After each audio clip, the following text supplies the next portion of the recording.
Hi all welcome back. Beginners ആയിട്ടുള്ള അക്കൗണ്ടൻസിന് വേണ്ടിയിട്ടുള്ള series നമ്മൾ സ്റ്റാർട്ട് ചെയ്തിട്ടുണ്ടായിരുന്നു. അതിൽ നമ്മൾ ഓൾറെഡി അവരെന്തൊക്കെയാണ് ബേസിക്സ് ആയിട്ട് ലേൺ ചെയ്യേണ്ടത്, അതുപോലെ ഓരോ കൺട്രീസിലെയും ടാക്സ് കംപ്ലൈൻറ്റ്സ് എന്തൊക്കെയാണ്, ദെൻ ഓരോ ബിസിനസ്സിലെയും വർക്ക് ഫ്ലോ എങ്ങനെയാണ്, ഓരോ അക്കൗണ്ടിങ് സോഫ്റ്റ്വെയർസും വർക്ക് ആവുന്നത് എങ്ങനെയാണ്, ഇത്രയും കാര്യങ്ങൾ നമ്മൾ കണ്ടു. ഇന്ന് നമ്മൾ ഓരോ അക്കൗണ്ടന്റിന് വേണ്ടിയിട്ടും ഡ്യൂട്ടീസിൻ്റെ ഒരു റോഡ് മാപ്പാണ് കൊടുക്കാനായിട്ട് പോകുന്നത്. നമ്മൾ എന്തൊക്കെ ഡ്യൂട്ടിയാണോ നമ്മൾ ചെയ്യേണ്ടത്, ആ ഡ്യൂട്ടി ആയിരിക്കണം നമ്മൾ ലേൺ ചെയ്യേണ്ടത്. ആ ഒരു പ്രോസസ്സിലാണ് ഞാൻ ഇന്ന് നിങ്ങളോട് സംസാരിക്കാനായിട്ട് പോകുന്നത്. അവരെന്തൊക്കെയായിരിക്കും ആസ് ആൻ അക്കൗണ്ടന്റ് ആയിട്ട് ഒരു ഓഫീസിൽ ചെന്നിട്ടുണ്ടെങ്കിൽ ചെയ്യേണ്ട ഡ്യൂട്ടീസ് എന്നുള്ളത്. ഇന്ന് ജസ്റ്റ് ഒരു ഓവർവ്യൂ ആയിട്ടാണ് നമ്മൾ നോക്കുന്നത്. ഇനി വരുന്ന സെഷൻസിൽ നമ്മളത് ഡീറ്റെയിൽഡ് ആയിട്ട് ചെക്ക് ചെയ്യും. ഓരോ ഡ്യൂട്ടിയിലും അവരെന്തൊക്കെയാണ് ശ്രദ്ധിക്കേണ്ടത്, അതെങ്ങനെയാണ് ചെയ്യേണ്ടത്, അതിലെന്തൊക്കെ കംപ്ലയിൻസ് ആണ് വരുന്നത്, ഈ കാര്യങ്ങളൊക്കെ നമ്മൾ ഡീറ്റെയിൽഡ് ആയിട്ട് ചെക്ക് ചെയ്യും. ഇവിടെ ഞാനൊരു റോഡ് മാപ്പ് പോലെ ഇത് പ്രിപ്പയർ ചെയ്തിട്ടുണ്ട്. ഇന്ന് നമുക്കിതൊന്ന് ബ്രീഫായിട്ട് ചെക്ക് ചെയ്യാം. അതിൽ ഫസ്റ്റ് വന്നിട്ട് നമ്മുടെ ഡ്യൂട്ടി എന്ന് പറയുന്നത് of course recording financial transactions. ഒരു ഓർഗനൈസേഷനിൽ സംഭവിക്കുന്ന ട്രാൻസാക്ഷൻസ് എല്ലാം നമ്മൾ ഒരു ഫിനാൻഷ്യൽ വേയിൽ റെക്കോർഡ് ചെയ്യുന്നുള്ളതാണ് നമ്മുടെ ഫസ്റ്റ് ഡ്യൂട്ടി എന്ന് പറയുന്നത്. അതിൽ വരാനായിട്ട് പോകുന്ന കാര്യങ്ങൾ എന്തൊക്കെയായിരിക്കും? പർച്ചേസ് ട്രാൻസാക്ഷൻസ് ഉണ്ടാവും, അതുപോലെ സെയിൽസ് ഉണ്ടാവും, ദെൻ നമുക്ക് ജേർണൽ എൻട്രീസ് പോസ്റ്റ് ചെയ്യേണ്ടതായിട്ട് വരും, അതുപോലെ നമ്മൾ ബാങ്ക് എൻട്രീസും ക്യാഷ് എൻട്രീസും പോസ്റ്റ് ചെയ്യേണ്ടതായിട്ട് വരും. ദെൻ ഒരു ഓഫീസിൽ സംഭവിക്കുന്ന എക്സ്പെൻസ്, നമ്മൾ ഓഫ് കോഴ്സ് എക്സ്പെൻസും നമ്മൾ എൻട്രി ചെയ്യേണ്ടതായിട്ട് വരും. അടുത്തൊരു നമ്മുടെ ഡ്യൂട്ടിയാണ് പ്രിപ്പയറിംഗ് ഫിനാൻഷ്യൽ സ്റ്റേറ്റ്മെന്റ്സ്. നമുക്കറിയാം ഇന്നത്തെ എല്ലാ അക്കൗണ്ടിങ് സോഫ്റ്റ്വെയർസിലും ഫിനാൻഷ്യൽ സ്റ്റേറ്റ്മെന്റ്സ് ഓട്ടോമേറ്റഡ് ആണ്. നമ്മൾ ഇതുപോലെ ഒരു ട്രാൻസാക്ഷൻ എൻട്രി ചെയ്ത് കൊടുത്തു കഴിയുമ്പോൾ അതിന് ട്രയൽ ബാലൻസ് ആയിക്കോട്ടെ, പി ആൻഡിലും ബാലൻസ് ഷീറ്റ് ഒക്കെ ഓട്ടോമാറ്റിക് ആയിട്ട് വരും.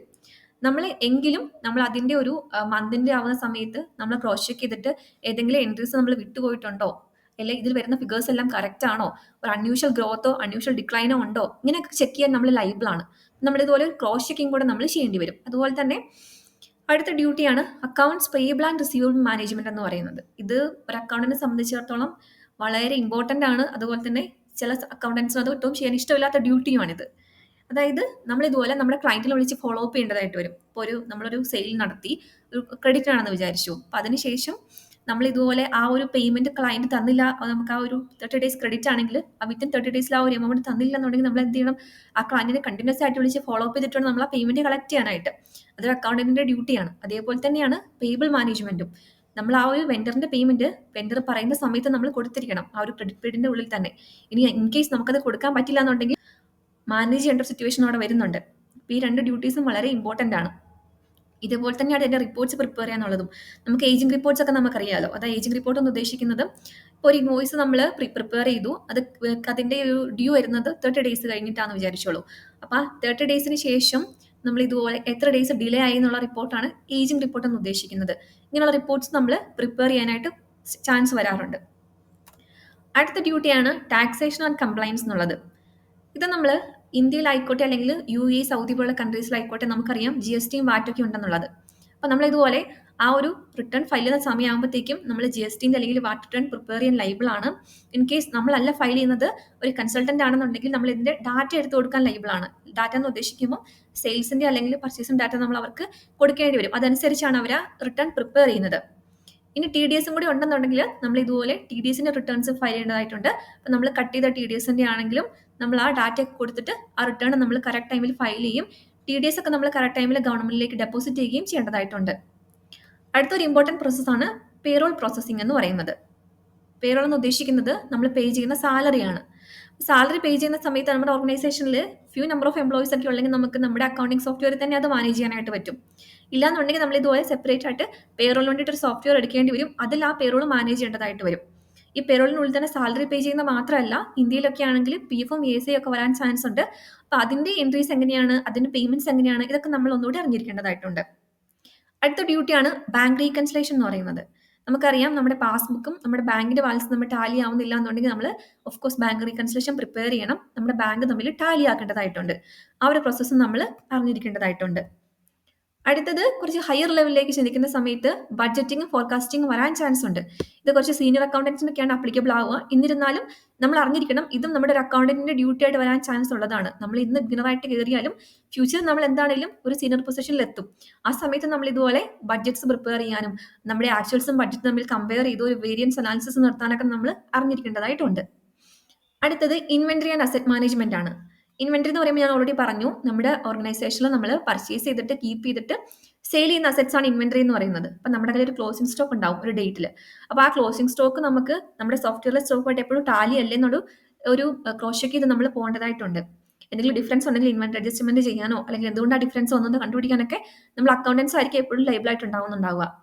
അതുപോലെ തന്നെയാണ് നമ്മുടെ ഫിക്സഡ് അസറ്റ് മാനേജ്മെന്റും. ഇപ്പം നമ്മുടെ ഓഫീസിലുള്ള എല്ലാ ഫിക്സഡ് അസറ്റും നമ്മൾ സോഫ്റ്റ്വെയറിൽ കയറ്റാനും അതിന്റെ ഡിപ്രീസിയേഷൻ എൻട്രീസ് പോസ്റ്റ് ചെയ്യാനും അതിന്റെ ബുക്ക് വാല്യൂ ഒക്കെ എപ്പോഴും കറക്റ്റ് അല്ലെങ്കിൽ നോക്കി പോകാനൊക്കെ നമ്മൾ ലൈബിൾ ആയിരിക്കും. അടുത്തൊരു നമ്മുടെ ഒരു ഡ്യൂട്ടിയാണ് internal audits and financial analysis എന്ന് പറയുന്നത്. ഇത് കുറച്ചുകൂടെ ഒരു ഹയർ ലെവൽ ഓർഗനൈസേഷൻസിനൊക്കെ ആയിരിക്കും അപ്ലിക്കബിൾ ആവുന്നുണ്ടാവുക. അവർക്ക് ഇന്റേണൽ ഓഡിറ്റ് ഒക്കെ നടത്തേണ്ടത് അവരുടെ കമ്പൽസറി ഒരു കംപ്ലൈൻസ് ആയിട്ട് വരുന്നുണ്ട്.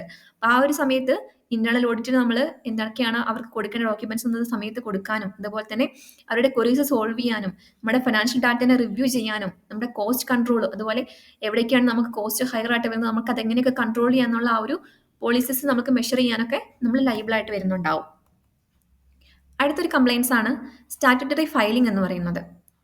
നമുക്കറിയാം ഇന്ത്യയിലാണെങ്കിൽ ഇൻകം ടാക്സ് ഉണ്ട്, അതുപോലെ പ്രൊഫഷണൽ ടാക്സ് ഉണ്ട്, നമുക്കിതുപോലെ ESIന്റെയും PFന്റെയും ഫയലിംഗ്സ് ഒക്കെ ഉണ്ട്. അപ്പോൾ ഈ കാര്യങ്ങളൊക്കെ നമ്മുടെ ബിസിനസ്സിന് ആപ്ലിക്കബിൾ ആണെന്നുണ്ടെങ്കിൽ നമ്മൾ ഇതുപോലെ ടൈമിലി അത് ഫയൽ ചെയ്യാനും ഗവൺമെന്റിലേക്ക് അതിന്റെ എമൗണ്ട് ഡെപ്പോസിറ്റ് ചെയ്യാനൊക്കെ നമ്മൾ ആ ഒരു ടൈം നമ്മൾ കറക്റ്റ് നോട്ട് ചെയ്ത് വെച്ചിരിക്കണം. ഇൻ കേസ് നമ്മൾ കൺസൾട്ടന്റ് ആണ് ഫയൽ ചെയ്യുന്നതെങ്കിൽ പോലും നമ്മൾ അവരെ റിമൈൻഡ് ചെയ്യാൻ നമ്മളും ലൈബിൾ ആണ്. ഇൻ കേസ് ഇതിപ്പോൾ നമ്മൾ ഡിലേ ആയിട്ടുണ്ടെങ്കിൽ നമുക്ക് അതിന്റെ ലേറ്റ് ഫീ ഇൻട്രസ്റ്റ് ഒക്കെ വരാൻ ചാൻസ് ഉണ്ട്. അപ്പോൾ അതൊക്കെ ഒഴിവാക്കിക്കൊണ്ട് നമ്മൾ എപ്പോഴും ഈ ഒരു ഡേറ്റ്സ് ഒക്കെ നമ്മൾ മനസ്സിൽ ഓർത്ത് വെച്ചിരിക്കണം. അടുത്തത് റിപ്പോർട്ടിംഗ് ടു മാനേജ്മെന്റ് ആണ്. നമുക്കറിയാം MIS റിപ്പോർട്ട്സ് ഒക്കെ വളരെ ഇമ്പോർട്ടന്റ് ആയിട്ടുള്ള ഒരു കാലമാണിത്. പഴയ ബിസിനസ് പോലെയല്ല പ്രോഫിറ്റ് എത്രയുണ്ടെന്ന് അറിഞ്ഞാൽ മാത്രം പോരാ, അവർക്ക് ഡീപ്പായിട്ടുള്ള ഒരു അനാലിസിസ് വേണം പല ബിസിനസ് പേഴ്സൺസിനും. പല ഡയറക്ടേഴ്സിനാണെങ്കിലും അതുപോലെ തന്നെ മാനേജ്മെന്റിനൊക്കെ ആണെങ്കിൽ അതിന്റെ ഒരു ഡീപ്പ് ഇൻസൈറ്റ്സ് വേണം. എന്തുകൊണ്ടാണ് നമ്മുടെ ഈ മന്തിൽ സെയിൽ ഇങ്ങനെ കുറഞ്ഞത്, അല്ലെങ്കിൽ എന്താണ് ഇത്ര ഫ്ലക്ച്വേഷൻ വരാനായിട്ട് കാരണം, നമ്മുടെ ഈ ഒരു ട്രെൻഡ് എങ്ങോട്ടാണ്, ഏതൊക്കെ ഏരിയാസ് ആണ് ഇപ്പൊ നമുക്ക് സെയിൽ കൂടുതലായിട്ട് ഫോക്കസ് ചെയ്യേണ്ടത്, ഇങ്ങനെ ഡിസിഷൻസ് എടുക്കാനായിട്ടാണെങ്കിലും ഇങ്ങനെ ഡീപ്പ് ഇൻസൈറ്റ്സ് അവർക്ക് നമ്മൾ കൊടുക്കേണ്ടതായിട്ടുണ്ട്.